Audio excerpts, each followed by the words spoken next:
I'm shaking my feet, my hands, I'm all ready. She says to me, Yair, this is my bracha to you. Your love to Tanya should not be the same on the next day like it was the day before. Wow, that is the dumbest bracha I have ever heard in my life. Like, you should dance well, the food should be good, Tanya should be happy, like, you guys have a good life, have a lot of children. The essence of the idea of redemption is, do you feel something or do you not feel something? And the whole idea of Mitzrayim was that once you stop feeling, you stop living. Once you stop hurting, you stop healing. Once you stop dreaming, you stop growing. And the secret of exile is that that is the essence of what they want to say. It's not about the difficulty. It's not difficult in YU. It's not hard in NYU. But the question is so much goodness removing me from the feeling of realizing that tomorrow I cannot love Tanya the same way. I can't just be consistent.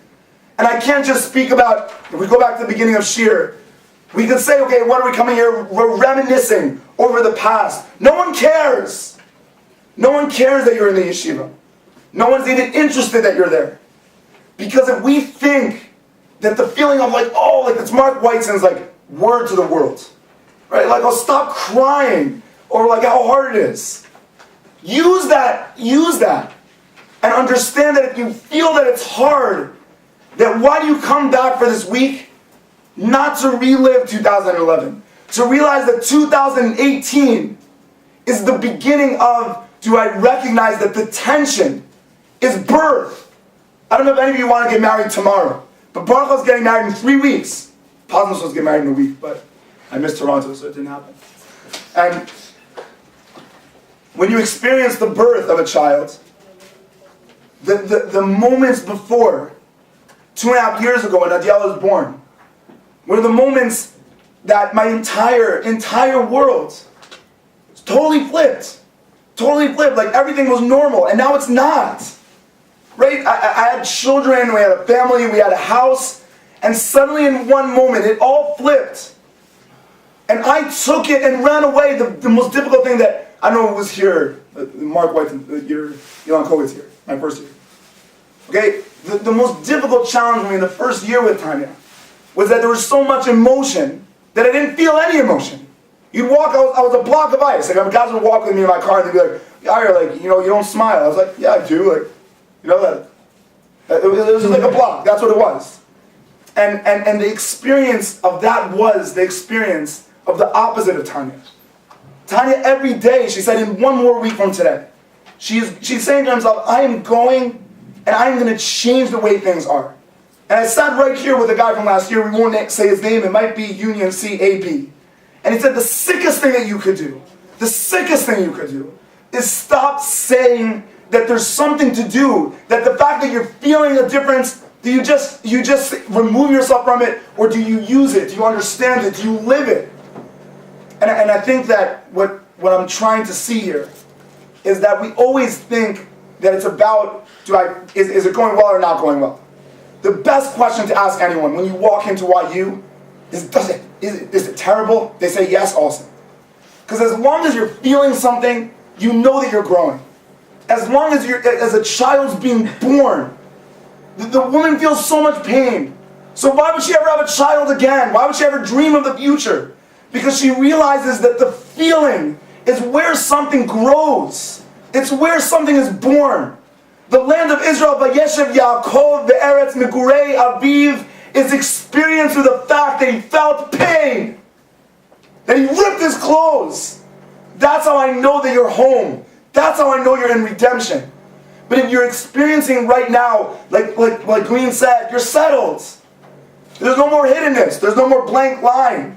Vayechi Yaakov Be'eretz Mitzrayim. It's just all a circle. I'm going from test to test. From NYU to YU. From Rabbi Korn to Rabbi, all that. I don't know any other people, okay? Maryland is the turtle. Like, it's like. My question to all of you in the first 7, that obviously, Union's mad at me that I didn't explain it. I don't even care to explain it. The whole idea of those 7 was to say, is there a certain emotion? Are you doubting your past? Awesome. Are you feeling lonely? Awesome. Are you feeling empty? Great. Because now that you feel, you know that you have somewhere to go. You know that that's the beginning of birth. You know that that's the definition of the land. You know that the opposite is the land of Egypt. That it's all set and nothing changes. And I do not want to grow. I do not want to cry. I do not want to feel. I want to go to YU. I want to go on that train under. I want to get to Stern. I'll marry that girl. They'll set me in a box. And I'll know that my life is set. I have the right salary. I have the right job. I have the right girl. Exile. Exile is not where you are. It's not where you are. Exile is, do you still experience a dream? Do you still feel pain? Do you still have emotion? Because that is the beginning of birth. No, there's much more to do. Like, there's also redemption. Like, don't worry, I'm not only talking about exile. Like, no, Mark, you think it's only about exile? It's not only about exile. But there's so much more. I just think Rav Nachman is the cutest guy. Hashem is pretty cute for not making separation between Vayigash and Vayechi. And what he's really saying to us is that when there is no separation, when you don't feel the hiddenness, that is the greatest hiddenness in the world. So we should all hide from Mincha. Obviously we'll be led Moshe Sachs. You ready? Come on. Well, that works. If I would have asked him, no one asked him. No one cares. No? Mincha, you're good? Yeah, I guess so. You need to give him? Yes, Stay there, and then we'll just set the table and have a student. We'll talk later. It's It's a good Rav Nachman. I never gave a shiur before. I was so nervous. I'm glad you did. awesome.